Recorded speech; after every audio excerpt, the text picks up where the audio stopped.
The sharp crack silenced first class. Every passenger froze as the pregnant woman staggered back, one hand pressed to her reddening cheek. "You people never follow the rules," hissed the flight attendant, her voice dripping with contempt. Cameras began to rise, whispers spreading like wildfire. Jasmine Wilson's breathing quickened, not just from shock, but from the tightening pain across her stomach. She reached for her phone with trembling fingers. The flight attendant smirked, unaware that the man waiting on the other end wasn't just her husband, he was the secret owner of the airline. And his next move would ground her entire career. The slap echoed through first class. Jasmine's cheek burned as she clutched her pregnant belly. The flight attendant smirked, unaware of the man photographing everything from row 2. Nobody knew that Jasmine's husband owned the entire Skylight Airlines. And today would change everything. Before we dive into this shocking story, where are you watching from today? Hit that like button and subscribe if you've ever witnessed unfair treatment on a flight. The next few minutes will show you how one powerful moment of injustice led to an airline's complete transformation. Jasmine Wilson smoothed her navy maternity dress as she settled into seat 3A in first class. At 32, she had become one of Chicago's most accomplished corporate lawyers, known for breaking barriers at her prestigious firm. Her 7-month pregnant belly pressed against the seatbelt as she tried to get comfortable for the flight from Atlanta to Chicago. This would be her last business trip before maternity leave, a crucial meeting to close a multi-million-dollar deal that couldn't be rescheduled. Her husband, Elijah Wilson, had insisted on upgrading her ticket to first class. "My 2 most precious treasures deserve nothing less," he'd said while kissing her goodbye that morning. At 38, Elijah had transformed from a quiet tech genius working out of their garage to one of America's most innovative business minds. His software company had revolutionized airline logistics systems, making him a fortune that most people couldn't fathom. But unlike many wealthy entrepreneurs, Elijah preferred staying out of the spotlight, focusing instead on his next big moves. What almost no one knew, not even Skylight's own employees, was that Elijah had recently acquired the struggling airline through a complex series of holding companies. As America's 3rd largest carrier, Skylight had a solid route network, but a reputation for inconsistent service and troubling internal culture. The acquisition had been finalized just yesterday, with Elijah signing the last documents in New York while Jasmine prepared for her Chicago trip. "I want to see how they really operate before anyone knows I'm watching," Elijah had explained. "Once they know the boss is looking, everything changes." "I need to see the truth first," Jasmine had laughed. "Your secret shopper approach, but with an entire airline." Their excitement about becoming parents had only amplified their bond. After 5 years of marriage and 2 heartbreaking miscarriages, this pregnancy had progressed beautifully. Their baby boy was healthy and active, kicking so strongly sometimes that Jasmine joked he might be a future soccer star. Now, as other passengers boarded around her, Jasmine noticed the subtle changes in their expressions when they saw her. A well-dressed black woman in first class still raised eyebrows. Even in 2025, she was used to it. The quick double takes the assumptions that she must be in the wrong place. "Ticket, please," said the gate agent for the 3rd time during boarding, despite having already scanned her boarding pass twice. "Still seat 3A, Jasmine replied with practiced patience, showing her ticket again. Victoria Hartwell had been with Skylight Airlines for 20 years, working her way up to senior flight attendant on their premium routes. With her perfectly coiffed blonde hair, immaculate uniform, and practiced smile, she embodied what the airline considered their premium service image. Passengers like Lawrence Graham, the middle-aged white executive seated across from Jasmine in 3B, knew Victoria by name and received her undivided attention. "Good afternoon, Mr. Graham." Victoria purred as she offered him a pre-flight champagne. "So wonderful to have you flying with us again." "How was your golf tournament in Scottsdale shot under 80 for the first time?" Lawrence replied with a self-satisfied smile. "Must have been that tip you gave me about the resort's pro shop. I knew you'd love it there." Victoria beamed completely, ignoring Jasmine's presence. When Victoria finally turned toward Jasmine, her smile disappeared, replaced by a cool professional mask. No warmth, no welcome, just obligation. Something to drink before takeoff? She asked, not making eye contact. Water, please, Jasmine replied. I need to take my prenatal vitamins. Victoria nodded curtly and moved on without responding, never returning with the water. When Jasmine pressed her call button 10 minutes later, Victoria walked past twice attending to other passengers in the small first-class cabin. Meanwhile, Lawrence's empty champagne flute was replaced within moments of him finishing it. After 15 minutes, Jasmine pressed the button again. Victoria finally approached with an exasperated sigh. Yes, she asked, finger already moving to switch off the call light. I still haven't received my water, Jasmine explained. I need to take medication. We're preparing for takeoff. You'll have to wait until we're in the air. Victoria replied dismissively, despite the fact that Lawrence was sipping his second champagne across the aisle. As the plane taxied toward the runway, Jasmine felt a familiar tightness in her abdomen. Probably just Braxton Hicks contractions, she thought. The practice contractions her doctor had told her to expect. Still, she couldn't help feeling increasingly anxious as the plane took off her throat, dry her prenatal vitamins still in her purse, and Victoria studiously avoiding eye contact whenever she passed by. 30 minutes into the flight, the discomfort Jasmine had been feeling intensified. What had started as mild tightening was now coming in distinct waves, each one slightly more uncomfortable than the last. She shifted in her seat, trying to find a position that offered relief, but the cramped space even in first class made it difficult. Jasmine pressed her call button again. Victoria, who had been chatting amicably with Lawrence about his company's expansion plans, glanced at the illuminated button and frowned slightly before continuing her conversation for another full minute. When she finally made her way to Jasmine's seat, her expression was one of barely concealed annoyance. I really need some water and possibly some Tylenol, Jasmine explained, keeping her voice low to avoid drawing attention. I'm experiencing some discomfort. We'll be starting our beverage service shortly, Victoria replied flatly. You can wait until then. I'm 7 months pregnant and having contractions, Jasmine said more firmly. I need water now, please. Victoria's eyes narrowed. Everyone has to follow the same procedures. You'll be served when it's time for the service. 3 rows behind them, Derek Patterson observed the interaction with growing concern. As a photojournalist who had spent the past year documenting instances of everyday discrimination for a major digital publication, he recognized the dynamics at play immediately. The dismissive tone, the different standard of service, the underlying message that some passengers deserved immediate attention while others could wait regardless of need. He discreetly reached for his camera. Another contraction gripped Jasmine stronger than before. She took a deep breath, counting the seconds until it passed. 5 minutes since the last one. That was too close together, especially at her stage of pregnancy. The anxiety she'd been managing escalated into genuine concern for her baby. When Victoria disappeared into the galley again, Jasmine tried to catch the eye of another flight attendant passing through a younger woman named Nicole, who had smiled at her earlier. But Nicole was busy in economy class, and the seatbelt sign remained illuminated due to mild turbulence.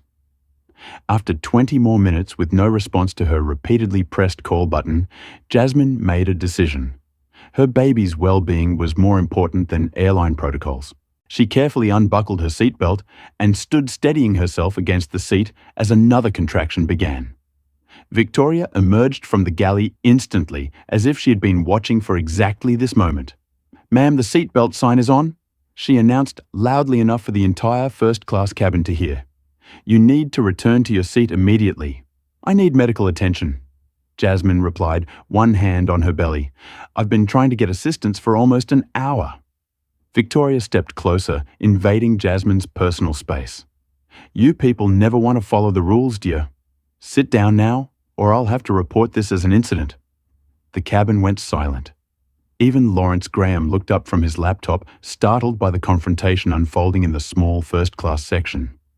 "Excuse me," Jasmine said, her lawyer's composure still intact despite the pain and indignity.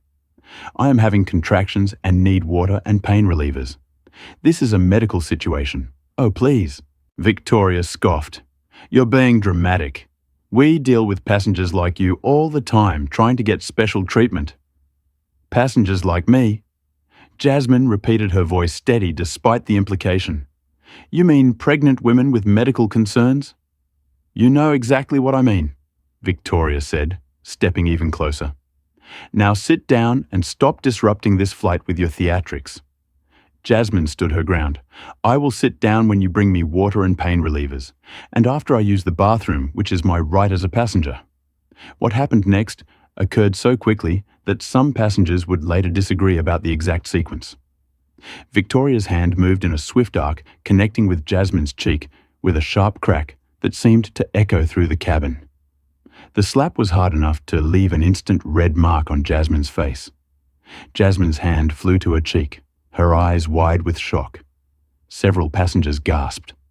Derek Patterson's camera captured the exact moment. Victoria's face twisted with contempt. Jasmine's expression of disbelief, the red handprint already forming on her dark skin. How dare you touch me? Jasmine whispered, her lawyer's mind already cataloguing the assault even as her hand protectively covered her belly. Victoria stepped back, suddenly aware that she had crossed a line from which there was no return. But rather than apologize, she doubled down. You threatened me, she said loudly. Everyone saw it. You got out of your seat, approached me aggressively. That's not what happened, Derek called out from his seat, his camera still recording. You slapped a pregnant woman who asked for water. The captain's voice came over the intercom before Victoria could respond. This is your captain speaking. Due to a situation in the cabin, we'll be making an unscheduled landing in Pittsburgh. Please remain seated with your seat belts fastened. Flight attendants, prepare the cabin for arrival. As Victoria moved to secure the cabin, shooting venomous glares at both Jasmine and Derek, Jasmine slowly lowered herself back into her seat. Her cheeks stung, her contractions continued, and tears of humiliation threatened to fall. But she wouldn't give Victoria the satisfaction of seeing her cry. Instead, she thought of Elijah wishing he were there, wondering how she would explain why she was landing in Pittsburgh instead of Chicago. She had no way of knowing that in a few hours, Skylight Airlines would regret ever having hired Victoria Hartwell. The plane touched down at Pittsburgh International Airport with a jolt, the hasty landing evident in the captain's handling. Police vehicles with flashing lights were already waiting on the tarmac when they taxied to a remote stand away from the main terminal. What should have been a routine flight had turned into a security incident with Jasmine Wilson cast as the instigator rather than the victim. Have you ever witnessed someone being blamed for a situation they didn't create? Type 1 in the comments if you've seen justice delayed because people in authority believe the wrong person. Hit that like button if you think airlines need to do better with how they treat all passengers equally. Are you ready to see how this situation spirals further before justice arrives? Let's continue. Through the windows, Jasmine could see airport security and police officers approaching the aircraft. Her heart raced as she realized the narrative was already being controlled by Victoria, who had disappeared into the cockpit immediately after landing, presumably to give her version of events to the authorities. Within minutes, the cabin door opened and 3 officers boarded the plane. They conferred briefly with the captain before Victoria emerged from the cockpit. Her face a mask of professional concern that couldn't completely hide her smug satisfaction. That's her, Victoria said, pointing directly at Jasmine. She became combative when asked to follow standard safety procedures. She threatened me and created a disturbance that endangered the flight. Officer Jenkins, a stocky man with a military-style haircut and impassive expression, approached Jasmine's seat while his colleagues positioned themselves in the aisle as if preparing for resistance.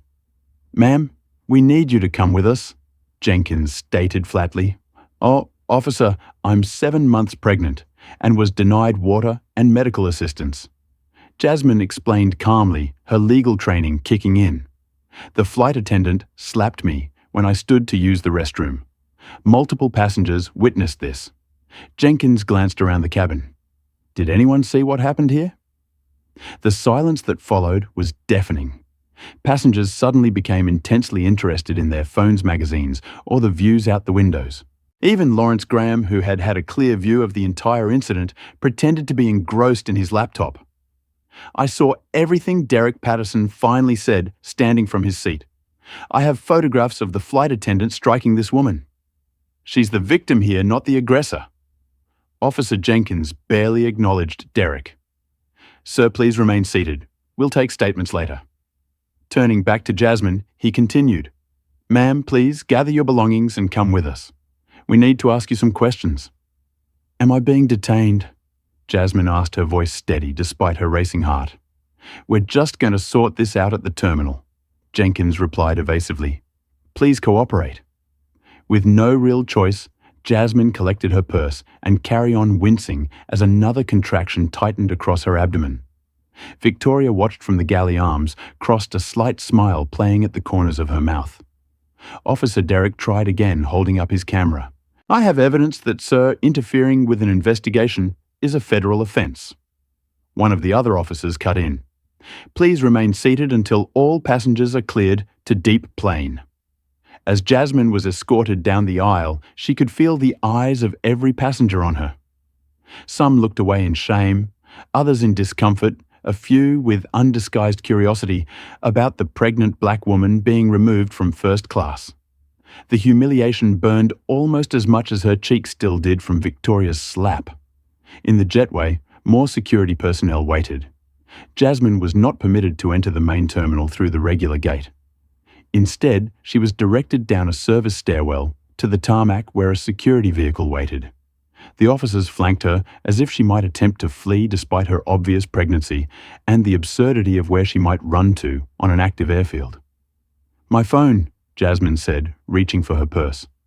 I need to call my husband. You can make calls after questioning. Jenkins replied gently but firmly, taking her purse and handing it to another officer. Standard procedure. The security vehicle transported her to a side entrance of the terminal, away from the public areas. Jasmine was led through service corridors to a small windowless room with a table, 4 chairs, and nothing else. The institutional beige walls and fluorescent lighting created an atmosphere more appropriate for criminal interrogation than for addressing a customer service issue. Please wait here, Jenkins said as he left the room. The door closed behind him with a distinct click that suggested it had been locked. Alone in the room, Jasmine finally allowed herself a moment of vulnerability. Tears welled in her eyes as she gently rubbed her belly, feeling her baby move within her. Another contraction came, still not regular enough to indicate true labor, but concerning nonetheless given the stress she was under. It's okay, little one, she whispered. Daddy will figure out what's happening. He always does. What Jasmine didn't know was that her purse with her phone inside had been placed in a plastic bin outside the room. The phone was already lighting up with multiple missed calls from Elijah, who had just received an automated alert that his wife's flight had been diverted to Pittsburgh. 20 minutes passed before the door opened again. Officer Jenkins returned accompanied by a man in an expensive suit who introduced himself as Thomas Whitfield, Vice President of Customer Relations for Skylight Airlines. Mrs. Wilson Thomas began his voice professionally sympathetic, but with an undertone of condescension. We take incidents of passenger non-compliance very seriously at Skylight. Our flight attendants are trained to prioritize safety above all else. Non-compliance, Jasmine repeated incredulously. Your flight attendant denied me water and medical attention, then physically assaulted me when I tried to use the restroom. I'm 7 months pregnant and having contractions which I repeatedly informed her about. Thomas smiled thinly. According to our senior flight attendant, you became verbally abusive when asked to remain seated during the seatbelt sign, then physically threatening, causing her to defend herself. That's absolutely false, Jasmine replied. Her lawyer's mind now fully engaged despite her physical discomfort. There were multiple witnesses. One passenger has photographic evidence. Yes, well, we'll certainly review all perspectives, Thomas said dismissively. In the meantime, Skylight will be pressing charges for interference with a flight crew, which is a federal offence. I am here as a courtesy to inform you of this before formal charges are filed. Jasmine stared at him in disbelief. I want my phone. I'm calling my attorney. That won't be possible just yet, Jenkins interjected. We have a few more questions, and Miss Hartwell needs to provide her formal statement. As if on cue, the door opened again, and Victoria walked in.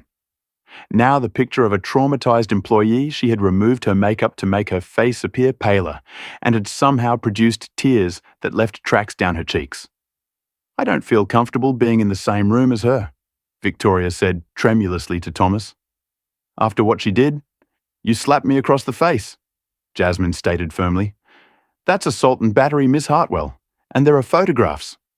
Victoria's eyes narrowed momentarily before she composed herself back into the victim role.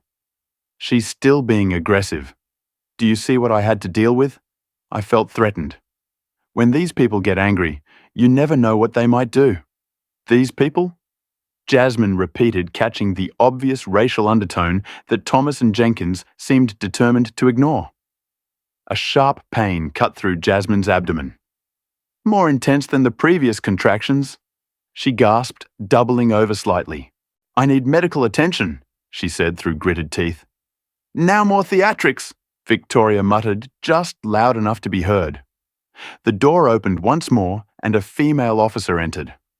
Officer Maria Rodriguez looked from Victoria to Jasmine, her experienced eyes taking in the situation quickly.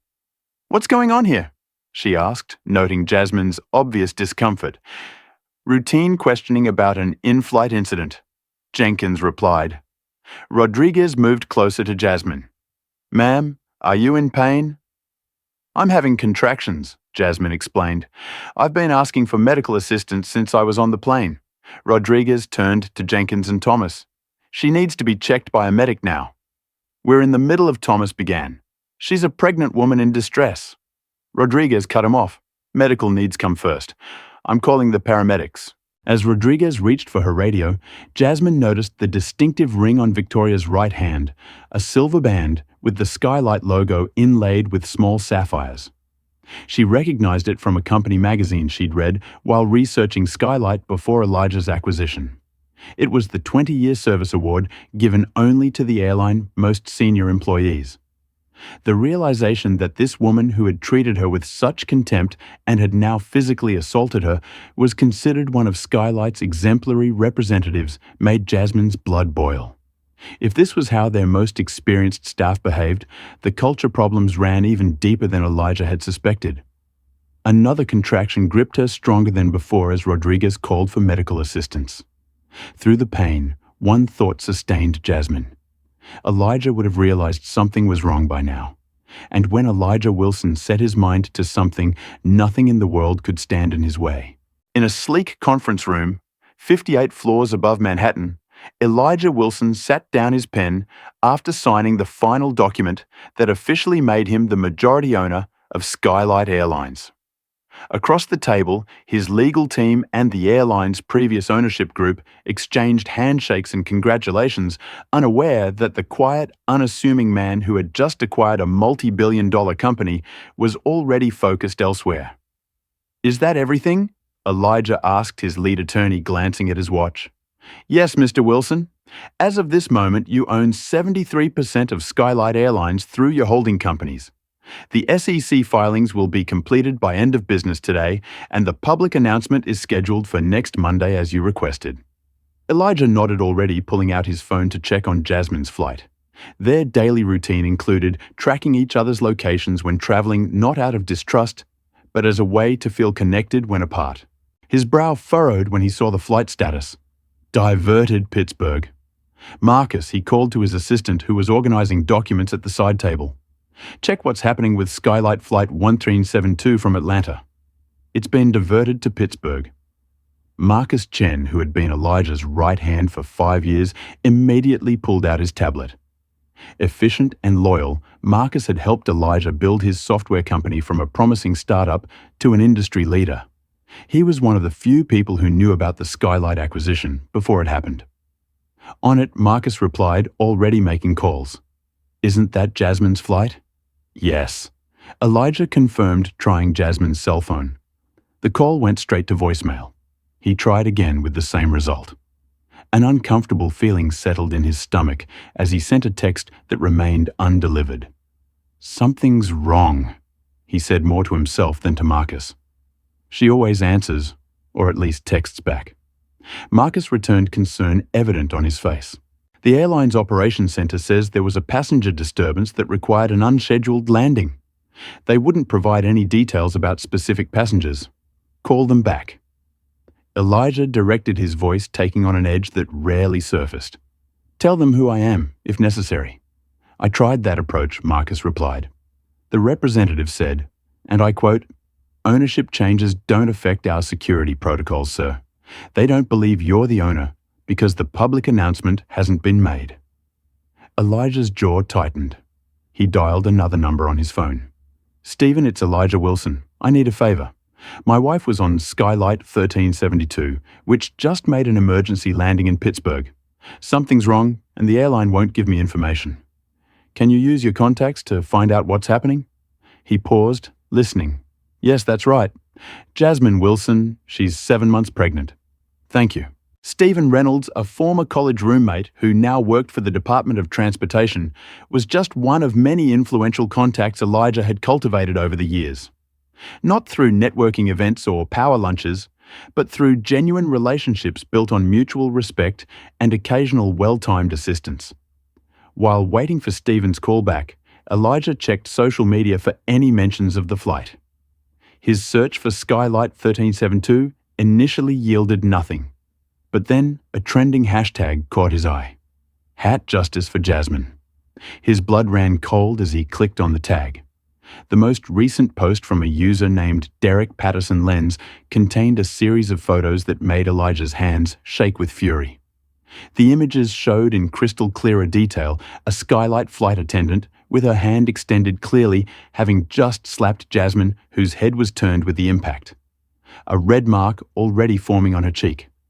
The caption, reading "Now pregnant black woman slapped by at Skylight. Air flight attendant after asking for water and medical help. Flight diverted to Pittsburgh, where victim not aggressor was detained. Justice for Jasmine flying while black." The post, just 17 minutes old, had already been shared thousands of times. Comments were flooding in, many from people claiming to know someone on the flight who confirmed the photographer's account. Elijah's phone rang. Stephen returning his call. "Elijah, I've got some information. Your wife is being held in a security room at Pittsburgh International. The airline is alleging she interfered with the flight crew, but my contact at the airport says there's a lot of confusion about what actually happened. Apparently, a passenger has photos contradicting the flight attendant's story, and they're going viral." "I've seen them," Elijah said, his voice dangerously calm. "Is Jasmine all right?" "She's pregnant, Stephen. She needs medical attention if she's stressed. My contact says a female officer just called for paramedics to check on her. That's all I know right now.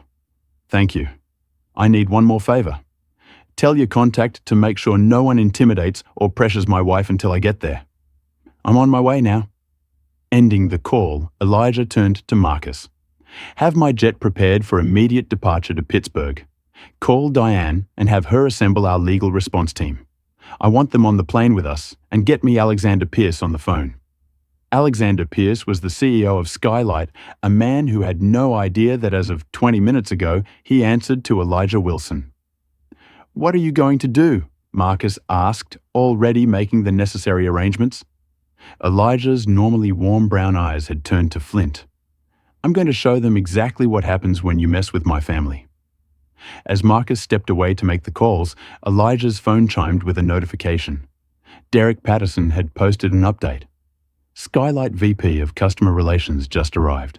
Instead of addressing the assault by their employee, they're threatening the victim with federal charges. This woman is pregnant and asked for water at Skylight Air is doubling down on their disgusting behavior. Hat Justice for Jasmine. The post included a photo taken through a window in the terminal showing Jasmine being escorted by security personnel. Her face, a mixture of dignity and distress. Elijah's phone rang again. This time, it was the call from Alexander Pierce that Marcus had arranged. "Mr. Pierce, this is Elijah Wilson." "Mr. Wilson." Pierce replied, confusion evident in his voice. "I was told this is urgent, but I'm afraid I don't recall having any business with you.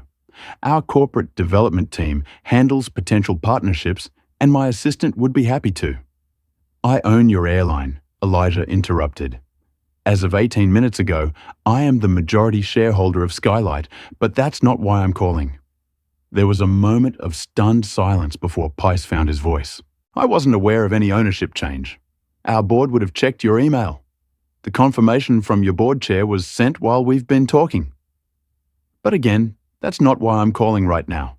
I'm calling about my wife, Jasmine Wilson, who was just assaulted by one of your flight attendants and is now being detained at Pittsburgh International Airport. Another silence, longer this time. When Pierce spoke again, his tone had changed completely. Mr. Wilson, I had no idea. I'm just learning about an incident on one of our flights, but I wasn't aware of the details or that your wife was involved. I assure you, we will get to the bottom of this immediately. No, Mr. Pierce, I will get to the bottom of this. You've already demonstrated how your organization handles situations like this by blaming the victim and threatening her with federal charges. Your Vice President of Customer Relations is currently intimidating my pregnant wife, instead of addressing the assault committed by your employee. There must be some misunderstanding. Pice stammered. Thomas Whitfield is one of our most experienced executives. He wouldn't. There are photographs Mr. Pearson witnesses.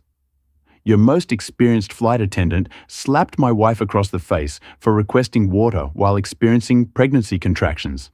It's already trending on social media, and by the time I land in Pittsburgh, it will be a full-blown PR catastrophe for your airline.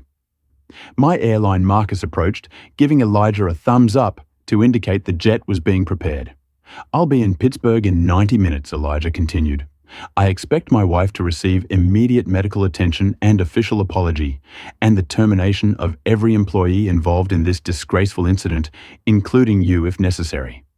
Mr. Wilson, please allow me to handle this personally. I'll fly to Pittsburgh immediately and ensure you've had your chance to handle it. Now it's my turn. 90 minutes, Mr. Pierce. The clock is ticking.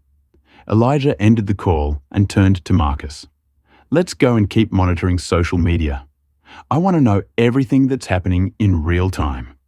As they headed for the elevator, Marcus's tablet chimed with more notifications. The story is exploding online.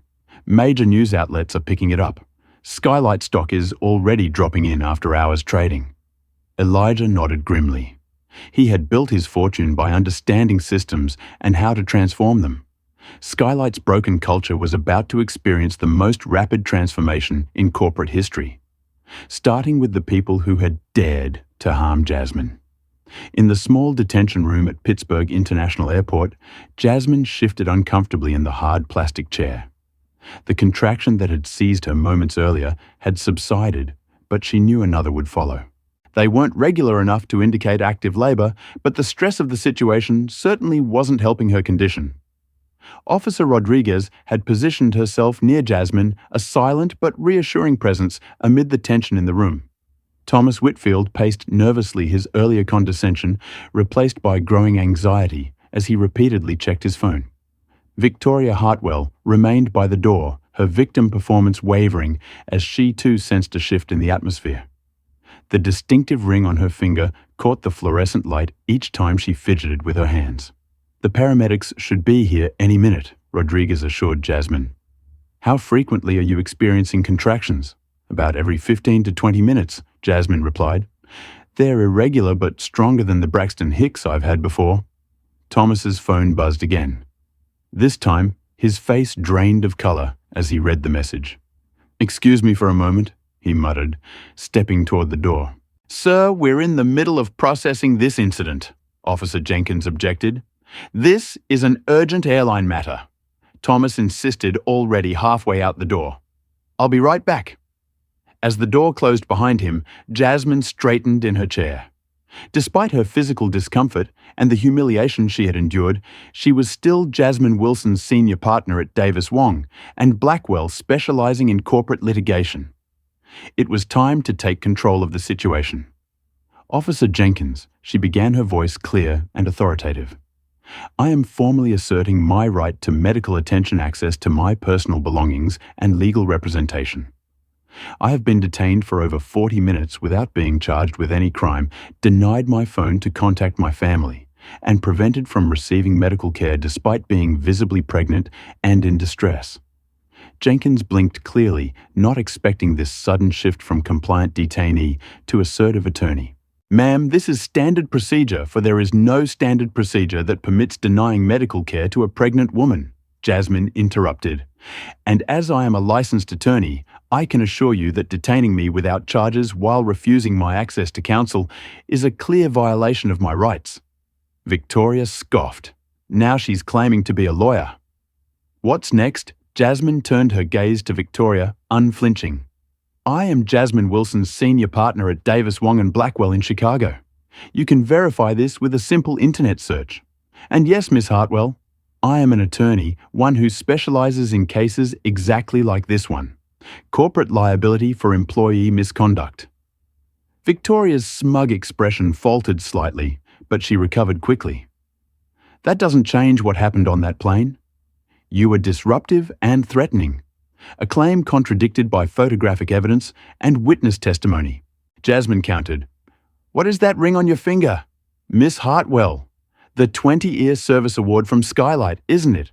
Given only to exemplary employees who embody the company's values." Victoria's hand instinctively covered the ring. "How would you know about that? I make it my business to know about the companies I interact with." Jasmine replied evenly. "Just as I know that Skylight's employee handbook explicitly prohibits physical contact with passengers under any circumstances." Section 8.3, if I recall correctly. Officer Rodriguez looked impressed despite herself. "The paramedics are taking too long." "I'm going to check on their status," she said, moving toward the door. Before leaving, she turned to Jenkins. "Make sure Mrs. Wilson gets her belongings." Now, as Rodriguez left, Thomas Whitfield re-entered the room, his earlier confidence completely evaporated. He looked at Jasmine with new eyes, fearful, calculating eyes. "Mrs. Wilson," he began, his voice unnaturally high, "there seems to have been a significant misunderstanding. We at Skylight Airlines value all our passengers equally and take any allegations of mistreatment extremely seriously." "That's not what you said 15 minutes ago when you threatened me with federal charges," Jasmine replied coolly. "What changed, Mr. Whitfield?" Thomas tugged at his collar. "New information has come to light that suggests we need to reevaluate the situation. Perhaps we could speak privately." "No," Jasmine said firmly. "Anything you have to say can be said in front of these officers and Ms. Hartwell, who remains an employee of Skylight despite physically assaulting me." Victoria stepped forward, her act of vulnerability completely abandoned. "You're blowing this completely out of proportion. If there was any physical contact, it was minor and in response to your aggressive behavior." "So you admit there was physical contact?" Jasmine asked the lawyer in her seizing on the admission. "I didn't." "That's not what I," Victoria stammered. Miss Hartwell Thomas cut in sharply. "I need to speak with you outside now." Victoria looked confused by Thomas's sudden change in demeanor, but followed him to the door. As they exited, Jasmine heard Thomas hissing, "Do you have any idea what you've done? Who she is?" The door closed, leaving Jasmine with Officer Jenkins, who now seemed unsure of his role in the unfolding situation. "I'd like my person phone, please." Jasmine requested again, more firmly this time. Jenkins hesitated only briefly before nodding. "I'll get them for you." When he stepped out, Jasmine was finally alone. She took a deep breath and placed both hands on her belly. "Your daddy's coming," she whispered to her unborn child. "I can feel it." A particularly strong contraction seized her, then causing her to gasp. As she focused on her breathing, the door opened again. Not Jenkins returning with her belongings, but Officer Rodriguez with 2 paramedics. "Mrs. Wilson, these paramedics are going to check you over," Rodriguez explained, ushering them in. "The medical assessment was quick, but thorough. Blood pressure elevated, but not dangerously so. The baby's heartbeat strong and regular. The contractions, while concerning, appeared to be stress-induced rather than preterm labor. You need to rest and hydrate," the female paramedic advised. "Ideally, we'd like to transport you to a hospital for monitoring, given your condition and the stress you've experienced." "I'll wait for my husband," Jasmine decided. "He should be here soon." As the paramedics were packing up their equipment, the door burst open again. Thomas Whitfield returned, now accompanied by a different man, older, silver-haired, exuding corporate authority. He introduced himself as Alexander Pierce, CEO of Skylight Airlines. Mrs. Wilson Pierce began, his voice practiced and smooth. On behalf of Skylight Airlines, I want to extend our deepest apologies for the unfortunate experience you've had today. We pride ourselves on exceptional service, and clearly we have failed you in that regard. Jasmine regarded him coolly. Mr. Pierce, unfortunate experience is what you call it, when the in-flight entertainment doesn't work. I was denied water while pregnant, physically assaulted by your senior flight attendant, then detained and threatened with federal charges by your VP of Customer Relations. That's not an unfortunate experience. It's assault, false imprisonment, and discrimination. Pice winced at each accusation. You're absolutely right, and those are serious allegations that we intend to address immediately. If you'd be willing to accept our transportation to the finest hotel in Pittsburgh, we can ensure you receive proper rest while we arrange priority travel to Chicago tomorrow. Of course, Skylight would cover all expenses, including any medical care you might require. Where is Miss Hartwell? Jasmine asked, ignoring his offer. Pice shifted uncomfortably. She's been removed from duty pending a full investigation, and Mr. Whitfield also being dealt with appropriately. Jasmine nodded slowly. I see. And what changed in the last 30 minutes, Mr. Pierce? When I arrived, I was a criminal. Now I'm being offered the royal treatment. What happened? Pierce's carefully constructed facade cracked slightly. Mrs. Wilson, in the interest of transparency, we've become aware that this incident has attracted significant attention on social media. The photos taken by another passenger have unfortunately created a narrative. That a narrative? Jasmine interrupted. You mean an accurate documentation of what actually occurred? Of course, Pice backpedaled. What I meant to say is that Skylight takes all customer feedback seriously. And the door opened once more, and Officer Jenkins finally returned with Jasmine's purse and phone. Your belongings, Mrs. Wilson. You're free to go whenever you'd like. No charges? Jasmine asked pointedly. Jenkins looked embarrassed. No, ma'am, no charges.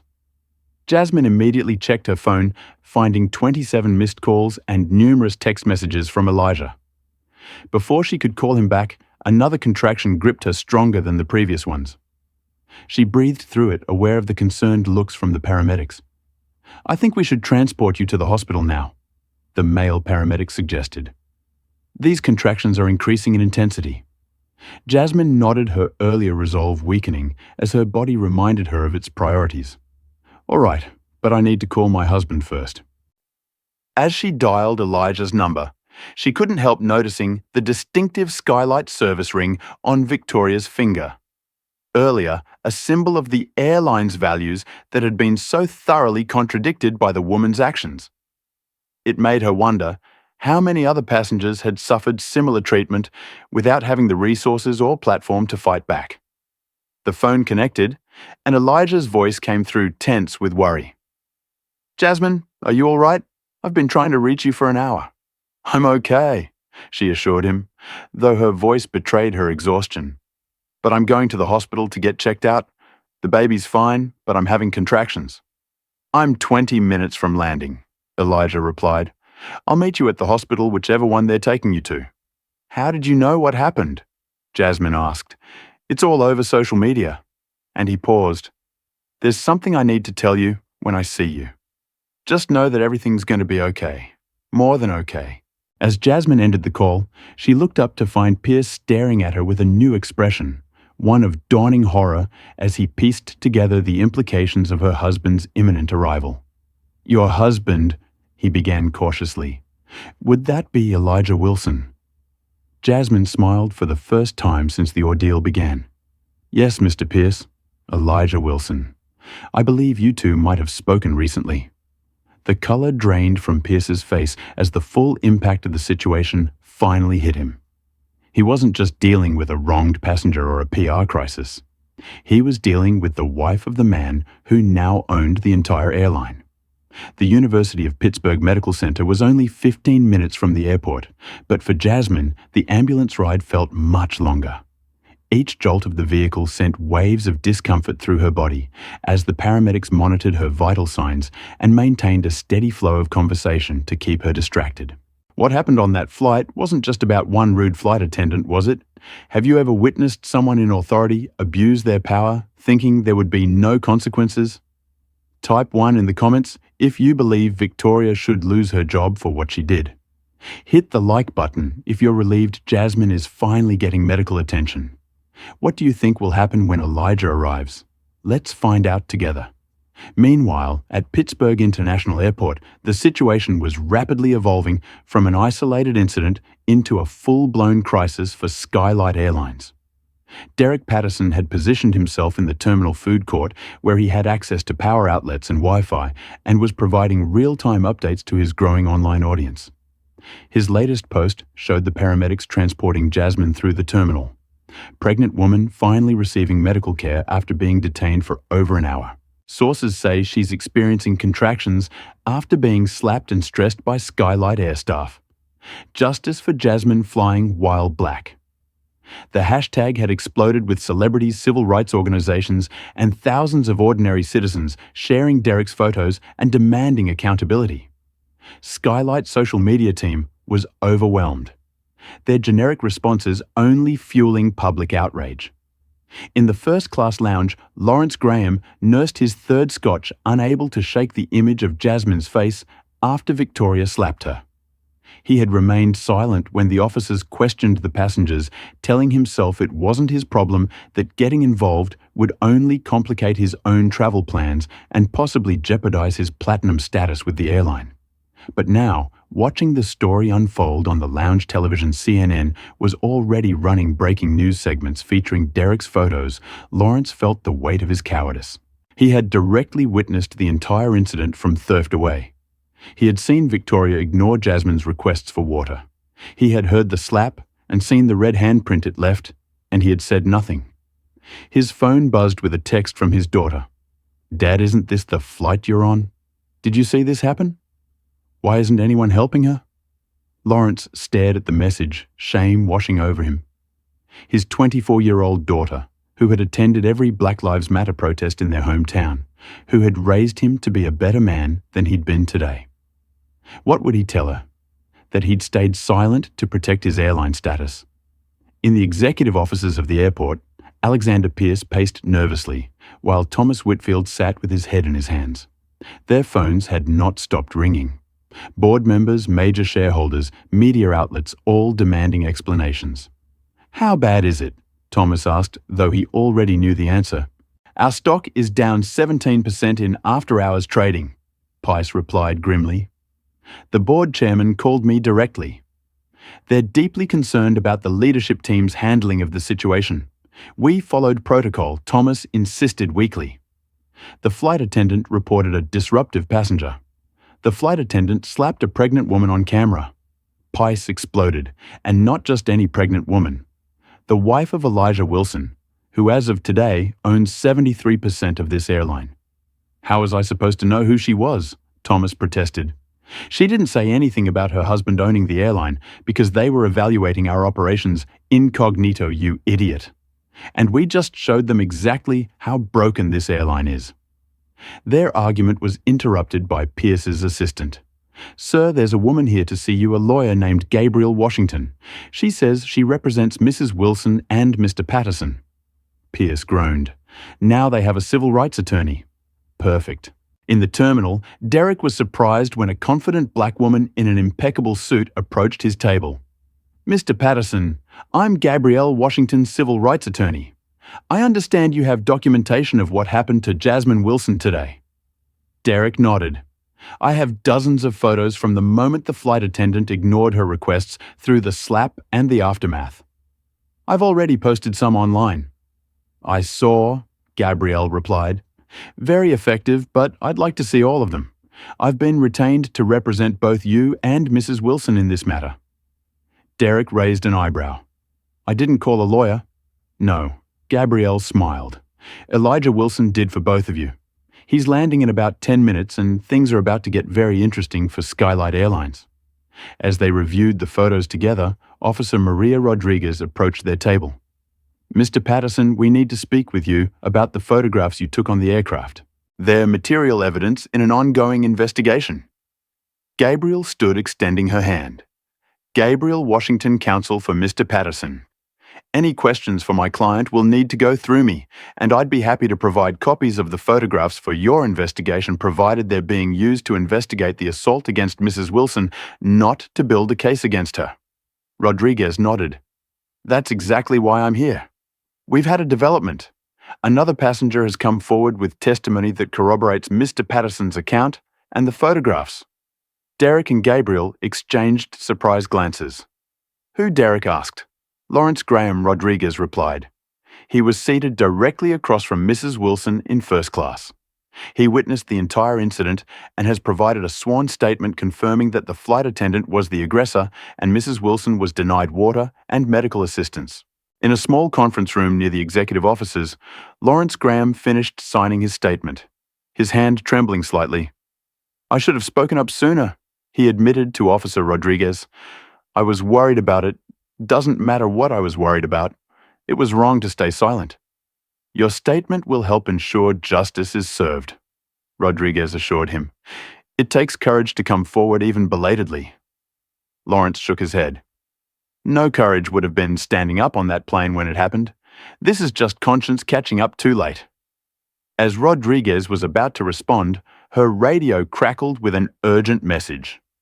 A private jet had just landed, and its occupants were demanding immediate access to the executive offices. Elijah Wilson had arrived. The sleek private jet taxied to a remote stand at Pittsburgh International, where a convoy of black SUVs waited on the tarmac. Elijah descended the stairs before they were fully secured. Marcus and a team of 4 attorneys following close behind. Where's my wife? Were his first words to the airport official who greeted him. Mrs. Wilson has been transported to UPMC for medical evaluation, the official replied. She's stable, but doctors wanted to monitor her due to the contractions. I'll go to her shortly, Elijah decided. First, I need to address the leadership of my airline. Where are Pierce and Whitfield executive offices, sir? I've been instructed to escort you there immediately.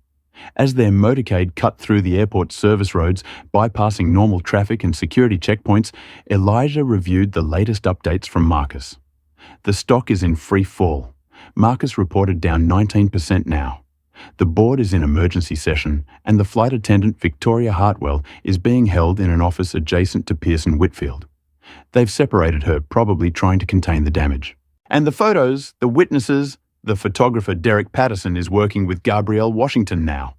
They're compiling evidence, and a passenger named Lawrence Graham has come forward with testimony confirming Patterson's account. Elijah nodded, his expression unchanged, but his eyes burning with controlled fury. Good. The truth is emerging, just as it always does. When they arrived at the executive offices, no introductions were necessary. Alexander Pierce stood as Elijah entered, his face ashen. Mr. Wilson, he began, I cannot express how deeply. Save it. Elijah cut him off. I'm not here for apologies. I'm here for accountability. Where is Victoria Hartwell Pice? Gestured to a door across the hall.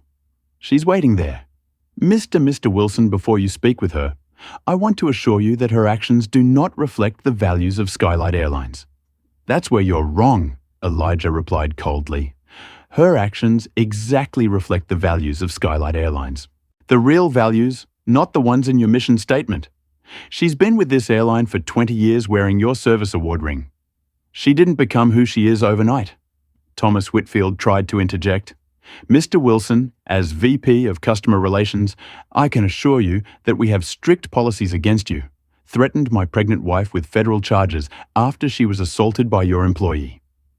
Elijah stated each word, precise and cutting. You're fired, Mr. Whitfield.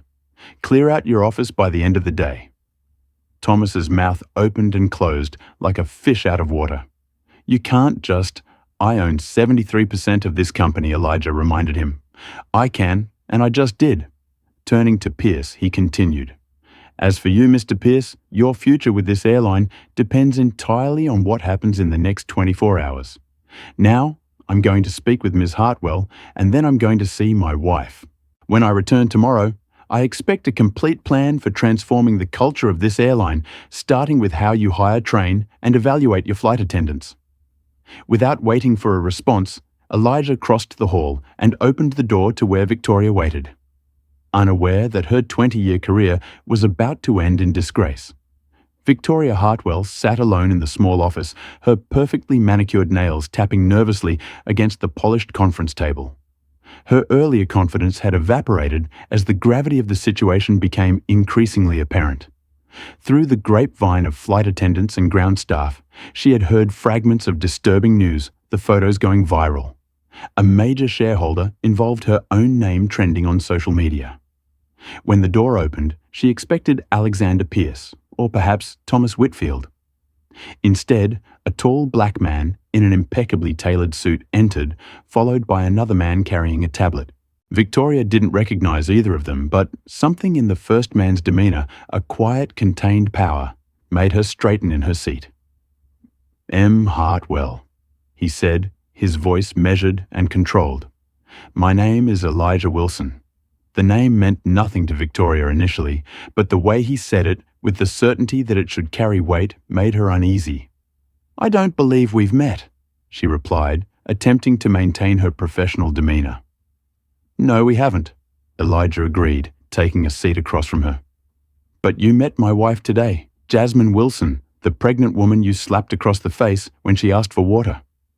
Victoria's blood ran cold as the pieces clicked into place. "Your wife I didn't know. There was a situation that required stop." Elijah interrupted, raising his hand slightly. "I have seen the photographs. I have read witness statements. I have spoken with your superiors. There is no version of events you can present that will justify what you did." Victoria swallowed hard, her mind racing through possible defenses.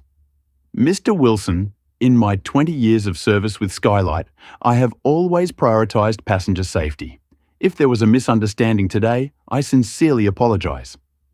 But you have to understand the pressures we face when this wasn't a misunderstanding," Elijah stated flatly. "This was a pattern of behavior. My wife was ignored when she requested water. She was dismissed when she explained her medical needs and when she finally stood up because she was experiencing contractions. You physically assaulted her." "That's not—" "I didn't," Victoria stammered. But Elijah continued, his voice, never rising yet, somehow filling the room. "What's interesting, Miss Hartwell, is that until this moment, you didn't know who my wife was. You didn't know who I was. You didn't know that as of today, I own this airline." Victoria's face drained of color. "You own Skylight?" "Yes," Elijah confirmed. "The acquisition was finalized this morning. I had planned to spend the next few months quietly observing operations before making any major changes. My wife's flight today was part of that observation. Neither of us expected to discover just how deeply the problems run." Victoria's hand unconsciously moved to cover the service ring on her finger, the symbol of her long career that now felt like a brand of shame. "Mr. Wilson," she tried again, her voice trembling slightly.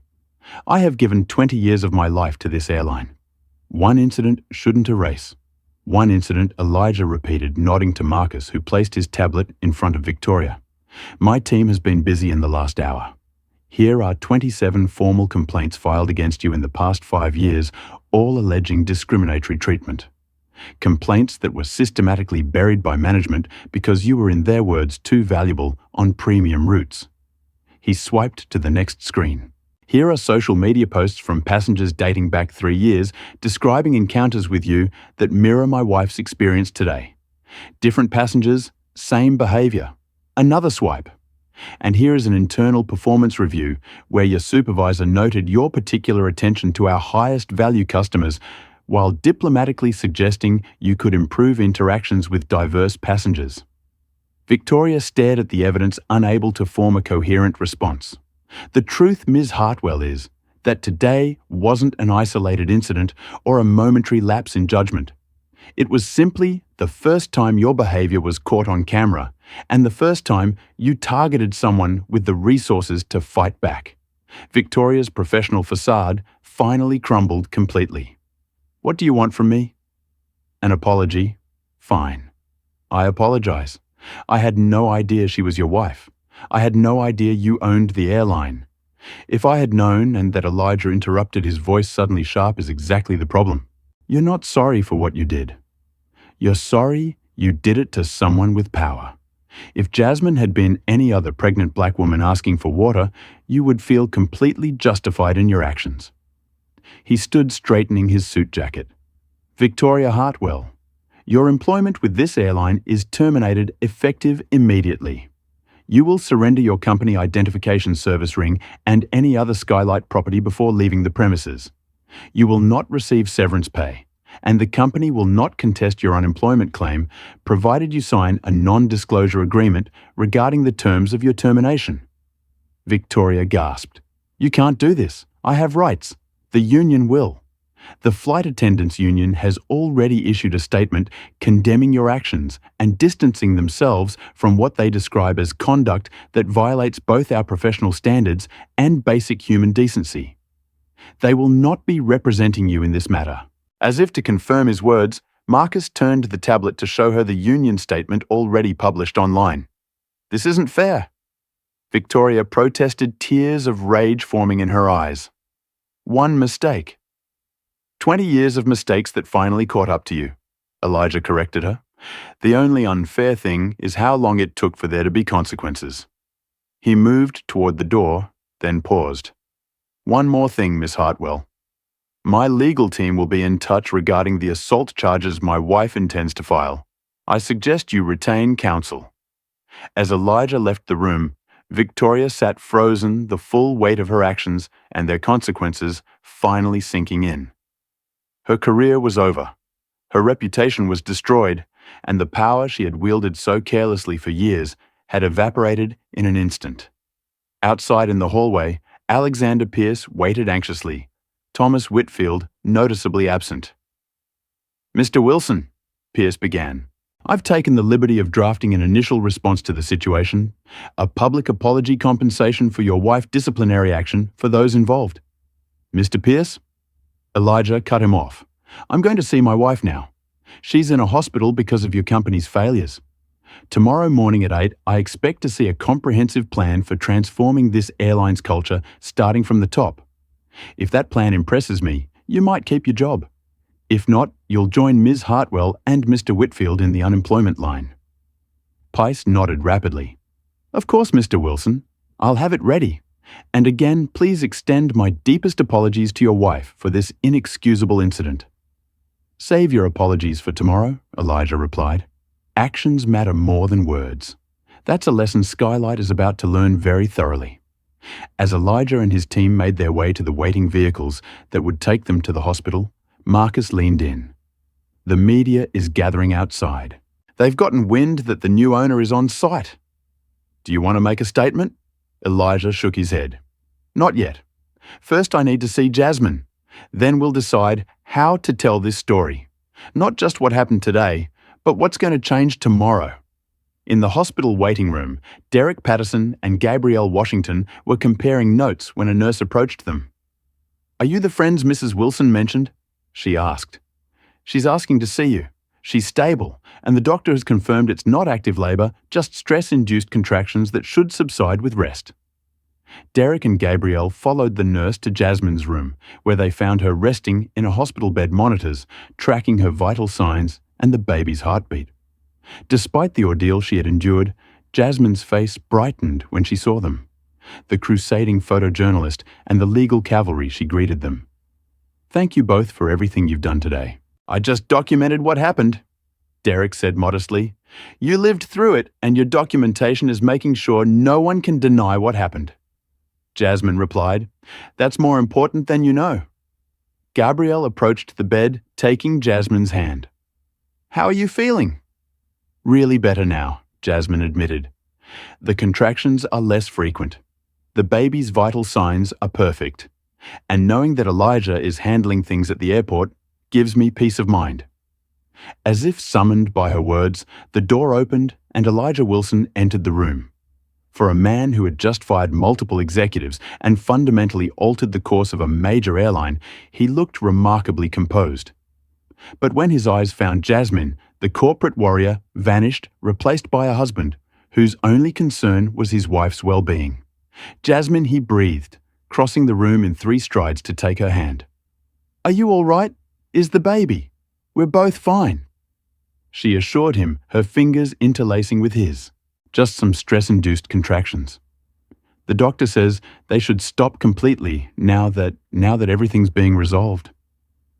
Elijah gently touched her cheek where the faint outline of Victoria's handprint was still visible. "I'm so sorry this happened to you." "It's not your fault," Jasmine insisted. "It's my airline," he replied softly, "which means it's my responsibility to fix it." A knock at the door interrupted their reunion. Officer Rodriguez entered, followed by a hesitant Lawrence Graham. "Mrs. Wilson," Rodriguez began, "I wanted to update you personally. We've completed our investigation and will be filing assault charges against Victoria Hartwell. Mr. Graham here has provided a witness statement that corroborates everything in the photographs." Lawrence stepped forward, unable to meet Jasmine's eyes at first. "Mrs. Wilson, I want to apologize for not speaking up sooner. I saw everything that happened on the plane, and I remained silent when the officers questioned us. There's no excuse for my inaction, and I'm deeply sorry." Jasmine studied him for a moment. "You're the man who was sitting across from me, the one Victoria was serving champagne." Lawrence nodded, shame evident in his posture. "Yes, I've been a platinum member for years. Victoria always treated me like royalty, and I liked the special treatment. I didn't want to risk losing it. But watching what happened to you, and then doing nothing about it, I couldn't live with myself." "You came forward eventually," Jasmine acknowledged. "That counts for something. If there's anything I can do," Lawrence offered. "Anyway, I can help make this right." Elijah, who had been quietly observing the exchange, spoke up. "Actually, Mr. Graham there might be. As a frequent flyer who's witnessed both sides of skylight service culture, your perspective could be valuable as we implement changes." Lawrence looked surprised, but nodded eagerly. "Of course, whatever you need." As the room filled with discussion about next steps and legal strategies, Jasmine squeezed Elijah's hand to get his attention. So she said quietly, a small smile playing at her lips, "When were you going to tell me you bought an airline?" "Tonight, actually," he replied with a sheepish grin. "I was going to surprise you when you got back from Chicago, but it seems the airline had a surprise of its own planned." Some surprised Jasmine set her free hand, resting on her belly, where their son continued his strong, reassuring movements. "But maybe it happened this way for a reason. Now you know exactly what needs to change." Elijah nodded thoughtfully. "And we're going to change it together." The hospital room had transformed from a place of medical concern to an impromptu strategy session. Jasmine, still connected to monitoring equipment, but now sitting up with renewed energy, was at the center of an unlikely alliance.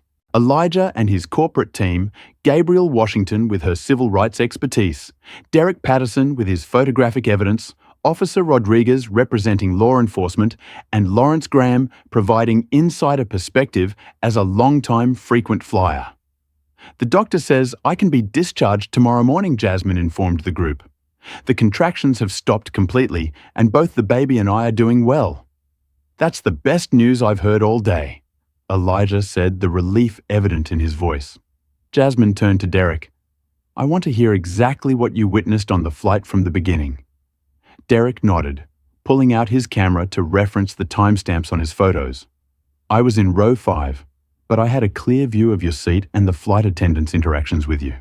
The first thing I noticed was how differently she treated you compared to other passengers in first class, especially Mr. Graham here." Lawrence shifted uncomfortably, but didn't interrupt. "She ignored your call button repeatedly." Derek continued, "I started documenting it after the 3rd time because the pattern was so obvious. When you finally got up because you were in distress, her reaction was immediate and hostile. The slap." He paused, shaking his head. "I've documented a lot of discrimination incidents for my series on everyday racism, but I've never seen something so blatant and physical, especially from a professional in a service role. And yet, when the authorities came on board, almost everyone stayed silent," Jasmine noted, looking toward Lawrence.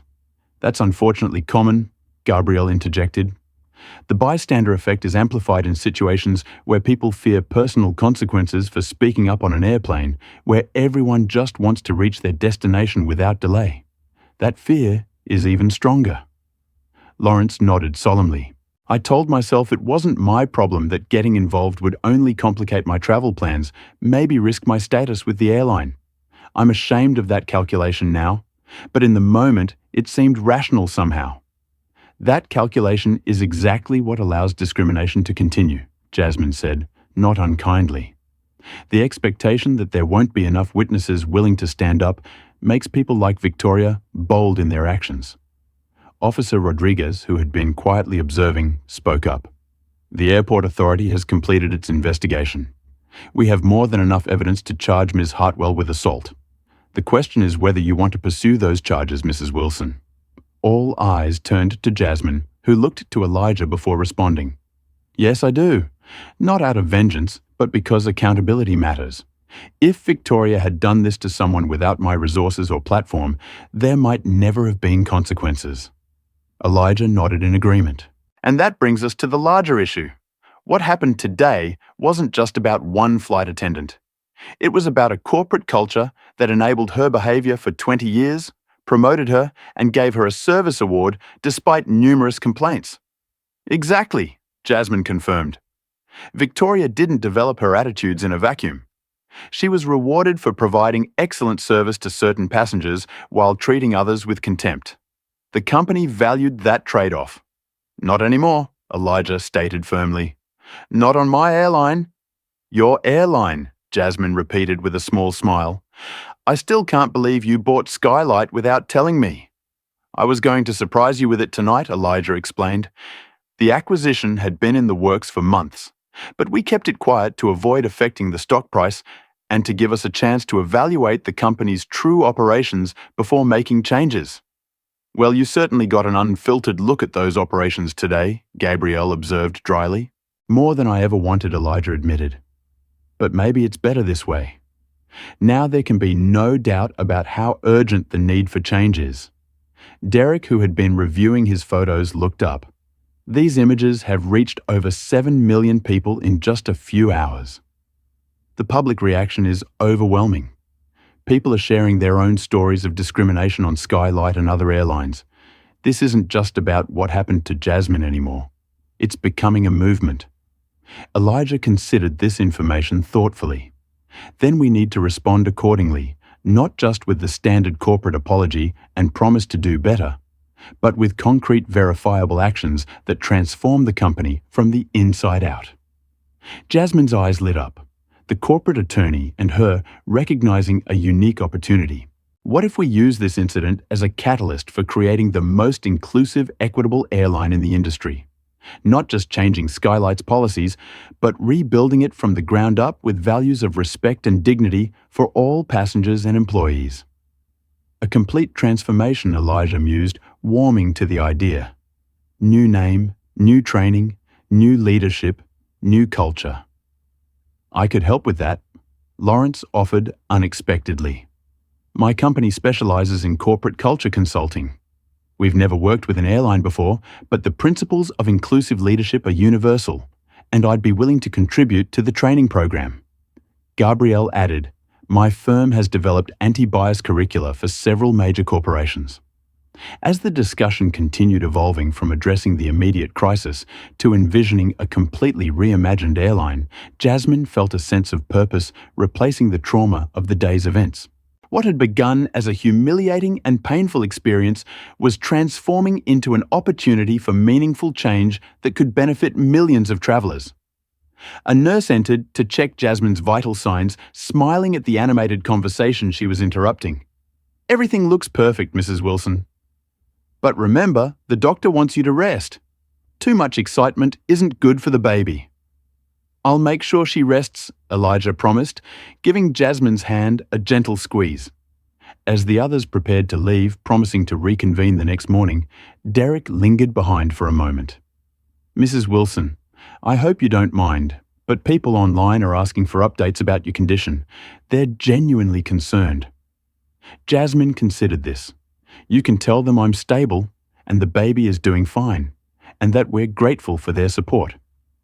After everyone had gone, leaving just Elijah and Jasmine alone in the hospital room, she finally allowed herself to process the full emotional weight of the day. I kept thinking about how many other women like me have experienced what I did today, but without anyone to advocate for them, she said quietly.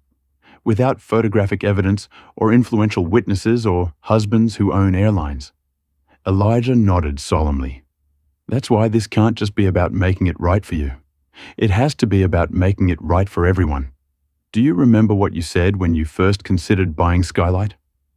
Jasmine asked that I wanted to transform it from a company known for getting people from point A to point B into one known for how it treats people along the way, Elijah recalled. Well, Jasmine said with a small smile, I think we just found our mission statement. 6 months later, a sleek jet bearing the distinctive blue and gold livery of Horizon Airways, formerly known as Skylight Airlines, touched down at Chicago O'Hare International Airport. The rebranding had been just one visible aspect of the airline's complete transformation under its new ownership. In the front cabin, Jasmine Wilson gently rocked 3-month-old Elijah Jr. as the plane completed its landing roll. The healthy baby boy, born 2 weeks early but had a robust 7L EB, had his father's thoughtful eyes and his mother's determined chin. First flight successful, Jasmine whispered to her son, who responded with a happy gurgle. And Mommy didn't even have to ask twice for water. Indeed, the flight attendant assigned to their cabin, a young woman named Tiana Brooks, had been attentive and professional throughout the journey, treating every passenger with the same level of respect and care. This wasn't by chance. It was the result of a comprehensive overhaul that had transformed every aspect of the airline in the 6 months since that fateful flight. The day after the incident, Elijah had made good on his promise to revolutionize the company. Alexander Pierce had presented a hastily assembled plan for addressing the immediate PR crisis, but it had fallen far short of the fundamental changes Elijah envisioned. Pice was removed as CEO that same morning, replaced temporarily by Elijah himself, until a more suitable leader could be found. That leader turned out to be Christina Reynolds, a respected aviation industry veteran known for her commitment to equity and innovation. As the first black woman to lead a major U.S. airline, her appointment had made headlines. But it was her actions in the months that followed that truly distinguished her leadership. Under Christina's guidance and with Jasmine's direct involvement, Horizon Airways implemented the most comprehensive anti-bias training program in the industry. Every employee from baggage handlers to pilots underwent the mandatory training developed by a team led by Gabrielle Washington. Unlike the superficial diversity seminars common at many corporations, this program addressed systemic issues, unconscious bias, and practical scenarios drawn from real passenger experiences. The infamous photos taken by Derek Patterson now hung prominently in the company's headquarters and training centers. Not to shame, but to remind. This is our origin story Christina often told new employees. Not one we're proud of, but one we learn from every day. Victoria Hartwell's very public firing had sent a clear message throughout the company that discriminatory behavior would no longer be tolerated. She had attempted to sue for wrongful termination, claiming she was being made a scapegoat for systemic issues. But the overwhelming evidence against her had resulted in the case being dismissed. The assault charges had been resolved with a plea agreement requiring community service and sensitivity training. Thomas Whitfield had quietly disappeared from the aviation industry altogether. His approach to customer relations now recognized as emblematic of the old culture. Horizon was determined to leave behind. Perhaps most significantly, Jasmine had established the Horizon Equity Foundation, funded by the airline's profits, and dedicated to addressing discrimination in the travel industry as a whole. The foundation provided legal support to travelers who experienced mistreatment, BEF-funded research on creating more inclusive travel environments, and offered scholarships to underrepresented groups pursuing careers in aviation. Lawrence Graham had become an unlikely but committed ally in these efforts. True to his word, his consulting firm had helped develop new service standards that ensured all passengers received equitable treatment. More surprisingly, he had become a vocal advocate for corporate accountability, sharing his own journey from silent bystander to active participant in creating change. As for Derek Patterson, his photographs of the incident had earned him a Pulitzer nomination and transformed his everyday discrimination project into a national conversation. He now served on the Horizon Equity Foundation's board of directors, continuing to document both injustice and progress. The transformation hadn't been without challenges. Some long-time employees had resisted the changes, clinging to old ways of doing business. Some investors had worried about the costs of the extensive retraining and culture change initiatives, but the results spoke for themselves. Employee satisfaction was up, customer complaints were down, and surprisingly, to many industry analysts, profitability had increased. As Jasmine carried Elijah Jr. through the terminal, several travelers recognized her from the news stories and social media. Some nodded respectfully, others smiled at the baby, but one elderly black woman approached directly. "Mrs. Wilson," she said, her voice trembling slightly, "I just want to thank you. I've been flying for over 40 years and I've experienced what you did more times than I can count, but never had the power to do anything about it. What you and your husband have done with this airline, it matters to people like me." Jasmine, touched by the woman's words, shifted Elijah Jr. to one arm so she could grasp the woman's hand. "Thank you for saying that. It's because of people like you that we knew this work was so important." Near the baggage claim, Elijah waited with Marcus, both men smiling at the sight of mother and child approaching. "How was the inaugural flight?" Elijah asked, taking the baby from Jasmine and placing a gentle kiss on his son's forehead. "Perfect," Jasmine replied. "Everything we hoped it would be." Marcus checked his tablet. "The customer satisfaction scores are already coming in. 97% positive ratings. That's unprecedented for a first flight on a rebranded airline. It's not just a rebranded airline," Elijah corrected him. "It's a reimagined one." Later that evening, in the comfort of their Chicago penthouse, Jasmine and Elijah watched as their son slept peacefully in his crib.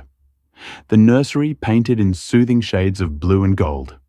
The new Horizon Airways colors reflected the journey that had brought them to this moment. "6 months ago, I was so afraid," Jasmine admitted quietly. "Not just for myself, but for our baby. I kept thinking, is this the world he's going to grow up in, where his mother can be humiliated and assaulted just for asking for water while pregnant?" And now, Elijah asked, wrapping an arm around her shoulders. Jasmine smiled, leaning into his embrace. "Now I think about how one terrible moment led to real change.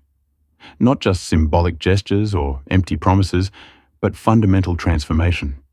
That's the story I want to tell our son someday." On the wall opposite the crib hung a framed photograph. Not one of the infamous images from the plane, but a more recent one. It showed the entire crew of the first official Horizon Airways flight standing proudly in their new uniforms. A diverse group united by a shared commitment to treating every passenger with dignity and respect. Beneath the photo was the company's new motto, words that had emerged from Jasmine and Elijah's hospital room conversation 6 months earlier. "It's not just about where we take you. It's about how we treat you along the way." What would you do if you witnessed discrimination, like what happened to Jasmine?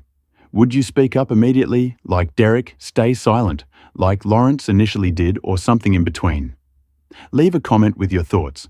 If this story moved, you please hit that like button and subscribe to hear more powerful stories about people fighting injustice. Share this video if you believe more companies need to be held accountable for how they treat all customers. Thank you for watching, and remember, one person with courage can spark transformation that affects thousands. This story reminds us that discrimination doesn't exist in isolation. It thrives in environments where it's tolerated and even rewarded. Victoria wasn't created in a vacuum. She was the product of a system that valued certain passengers over others and ignored complaints from those deemed less important. Real change requires more than removing one bad actor. It demands examining and transforming the entire culture that enabled them. The power of documentation cannot be overstated. Derek's photos provided irrefutable evidence that prevented Victoria and the airline from controlling the narrative. In an age where incidents can be captured and shared instantly, accountability is more possible than ever before. Most importantly, this story teaches us about the responsibility of bystanders. Lawrence's initial silence allowed injustice to continue, while his eventual testimony helped bring about justice. Every witness faces this choice: remain comfortable or stand for what's right. True transformation begins when enough people choose courage over comfort, using whatever privilege or power they have to protect those being mistreated. Remember, systemic change often starts with a single incident that exposes deeper problems. The question isn't whether discrimination will occur, but how we respond when it does. Has something in this story resonated with your own experiences? Perhaps you've witnessed discrimination or been treated unfairly while traveling. Share your story in the comments below. Your voice matters in this important conversation. If you believe more people need to hear stories like Jasmine Lawn, please hit that like button and subscribe to our channel for more powerful narratives about overcoming injustice. Have you ever stood up against discrimination like Derek did, or regretted staying silent like Lawrence initially? What would you have done in their shoes? Let us know in the comments. Don't forget to share this video with someone who needs to hear this message. Together, we can create a world where everyone is treated with dignity and respect, regardless of who they are or what they look like. Thank you for watching, and remember, sometimes the most powerful act of courage is simply refusing to accept injustice.